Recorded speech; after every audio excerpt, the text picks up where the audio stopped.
Hey everyone, ArchTalko here, welcome you back to Destiny. In the previous episode, we took the fight to the Vex. We found the source of the Vex gates where they were just pouring in, trying to take over the planet, put a stop to the plans, and kind of helped out the Cabal. So, speaking of the Cabal, today, we're going to be taking the fight to them.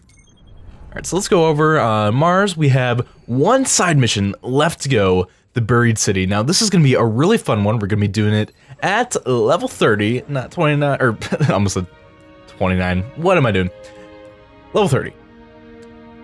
Before we get into that though, I do want to show off what I'm going to be using. So first off, I'm pretty. But before we do that, I'm going to be using Hard Light, an exotic auto rifle I got from Zerd. So I'm going to go more into the nitty-gritty of how this thing's played when we actually get into the mission, but it has volatile light, which over-penetrates targets and kind of like bounces off walls and stuff if you hit it, which is pretty neat. I've also maxed out its stability, which is pretty much a must-have when you play with this weapon.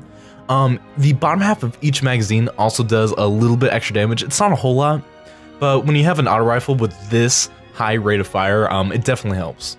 We're going to be using good old Secret Handshake and, of course, Corrective Measure. I really need to get more legendary heavy weapons, but I'm also going to be using the Undercity Armor Shader. I think it goes pretty decent with this aesthetic we got going on. This like dark below, kind of corrupted, gruff looking look to us. You know, I like it. Normally, I don't think it goes good with a whole lot of armor sets, but with the dark below stuff, I think it's pretty good. So with that, I'm gonna meet you guys in the mission. Seems like the Cryptarchs are really curious about this region of Mars. For years, the Cryptarchs have been waiting to break through the exclusion zone and find what's left in that buried city. They say Freehold birthed technological wonders. We cannot let the Cabal destroy it.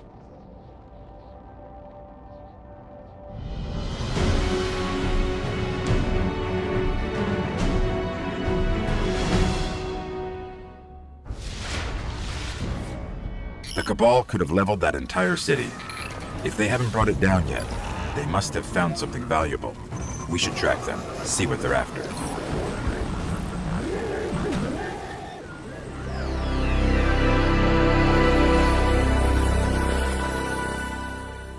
Oh my god. Guys, I am pretty sure I'm like the Michael Jordan of the EV Tumbler. Just look at that air. Look at that air! Oh girl, look at that body. Today's mission is gonna be pretty dang short. I definitely like this one because it does not take very much time. Oh, whoops, sorry, I did not mean to interrupt you there, Mr. Dinkbot. Just look at that. Oh, I love this mission, not only because it's short, but there are so many awesome opportunities to just ramp off these dunes. It gets some I got something inside building 5. serious air. Just, oh, I love, there's so many stunts you could do. Ooh. Aha! Hey, look at that! Our first relic shard. Oh man, yeah. The thing about Mars's resources is that they're really hard to spot on their own, so normally I get the bulk of my relic irons just from chests. And just, that's kind of how it is. So, anyway, the thing about this mission is that there are a lot of places where we don't really have to fight the enemies and we can just kind of rush through them. So like here, I could fight these guys. But like, who would do that when you could just run through? Or you could just die. Yeah, that's that seems like that was a good choice. No. Okay. Well, I defeated the major Cabal enemies. I'm gonna leave the standard There's ones. an active feed back to their base here. Let me listen. You got it, Dinklebot. So this is what I get for rushing through. The Cabal have a recon team stationed at the top of the other skyscraper. They must have found something interesting. Let's check it out. I have learned nothing from Venus. Okay, this is another spot where we're gonna do lots of flips. Yeah. Oh, beautiful. Oh, bouncing on the tip. That's what she said. Ow. You're able to balance on your tip. You know what? Actually, okay. You know what? I'm not gonna finish that thought. That is a realm of thinking best left untouched, unbalanced, if you will. Buh. Clovis Bray, a center for scientific advancement, interplanetary defense, AI development, research on the Traveler. This place could be a gold mine. In other words, this place is mother pooping Candyland. Basically, is what he's trying to get at. You know, he's kind of a nerd. I kind of have to translate for you guys. You know, I get it. That's why I'm here. Also to look pretty, but mostly to translate Dinklebot. So, hard light. I have a really unpopular opinion, and it's that I actually like using hard light better than Suros Regime, which is often pretty much unanimously regarded as like the best exotic auto rifle, which I will show at some point because I do have that as well. But I don't know, I like hard light better. Since the auto rifle nerf, its damage has been penalized pretty significantly. So hard light is definitely it's in the archetype where it has the second fastest rate of fire. So having stability cranked all the way up is pretty much a must-have, because to use this weapon effectively, you need to get as many precision shots as possible. Otherwise, you're pretty much going to be spending an Ice Age trying to take care of all these enemies. So, I don't know. I love the look of the weapon. I don't like the slower rate of fire that Suros Regime has. Again, I know for any of you guys who are watching this who haven't played the game, don't know what I'm talking about with Suros Regime. It's it's definitely a much more powerful auto rifle, but when you zoom in, it fires its rate of fire goes down drastically. So for that reason, I don't really enjoy using it as much as I enjoy using this. But yeah, this is often regarded as a exotic that before the auto rifle nerf, it wasn't that bad. It was actually pretty viable in most situations, but since the nerf, it's just more of like a situational type weapon. But like, I don't know, I really like using it.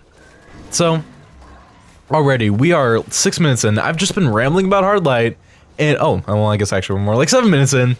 We're already to the final area. Yeah, you literally like, the best part about this mission is that there's no like defend the Dinklebot and wait for waves of enemies until you get to the very end. So I mean, you can literally, as long as you don't die, like I did in the beginning, you can just run through the whole thing to get to the end.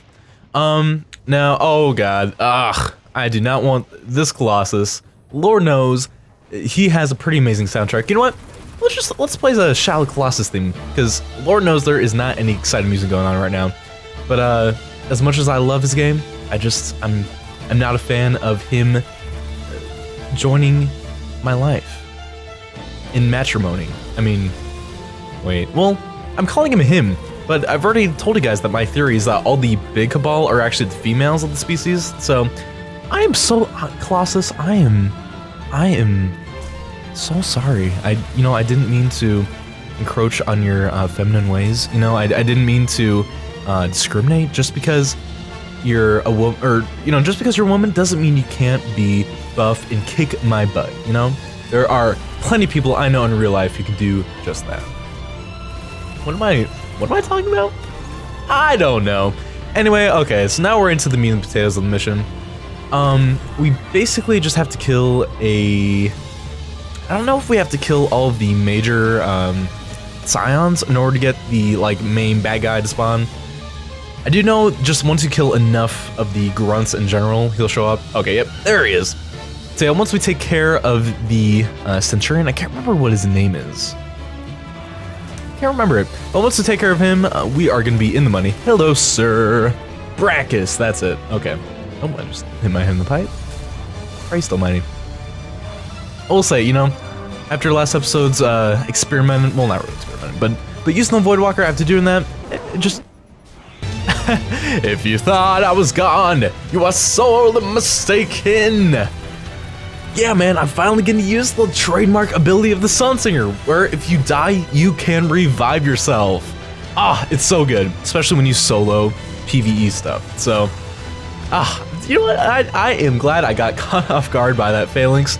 Otherwise, I wouldn't have been able to show off that beautiful super. So, yeah, I do really enjoy Sunsinger. It does feel really nice to be back. I've also been using the ability where you freeze in air if you aim down your weapon sights. I've had a lot of use for that. I've really been enjoying that as well. So, see, I thought once we defeated Brachus, all the rest of the enemies would disappear. Oh no, we also have to defeat the major scions. Okay. This machine, it's still active. Let me analyze it. All right, not even 10 minutes in, and we have already beaten the mission. Guys, I'm telling you, I love this thing to death because it's so short. It's beautiful. All right, so you guys ready to get your minds blown? Well, to you, it might not be a big deal. But for me, when I play through this, I was like, whoa, yo. Let's get this show on the road. This AI once connected to the war mind of Mars.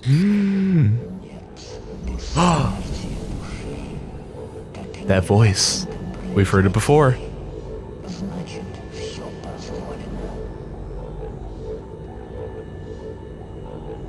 Rasputin's controlling it. I can't get in, and neither could the Cabal. He's everywhere now. Plot twist.